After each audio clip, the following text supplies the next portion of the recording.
bir yanğın olsa veya təxribat, 101 məlumat mərkəzinə verilir məlumat. Növbə rəisi köməkçidə hazırdır hər an, rabitə qovşağına gəlsə xəbər təlimat. Xalqın hər an xidmətində fövqəladə hallar, fövqəladə hallar. Mərd dayanır hər çətində fövqəladə hallar, fövqəladə hallar. Xalqın hər an xidmətində fövqəladə hallar, fövqəladə hallar. Mərd dayanır hər çətində fövqəladə hallar, fövqəladə hallar.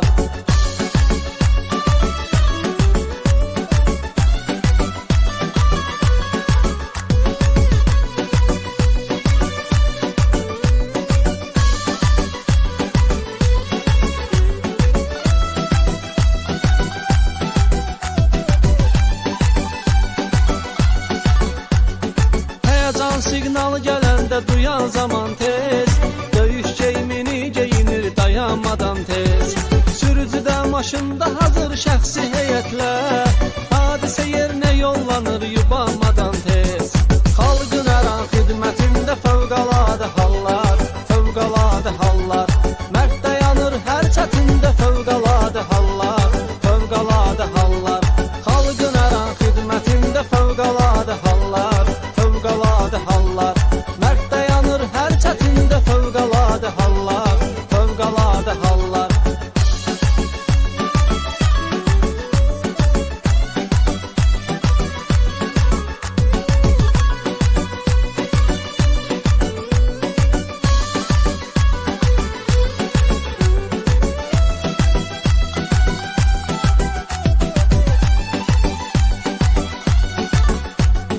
Yanğın söndürən hər zaman cəsarətlidir, öz işində, peşəsində məharətlidir.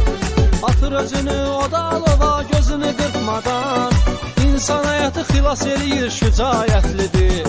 Xalqın hər an xidmətində fövqəladə hallar, fövqəladə hallar.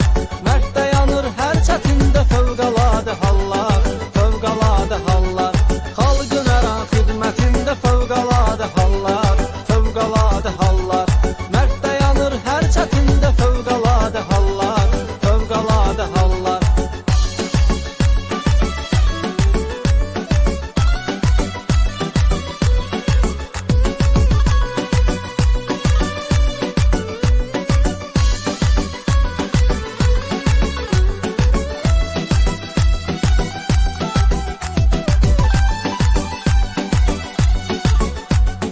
Fövqəladə igidləri saysız qədər var, onların işində sevinç həm də kədər var.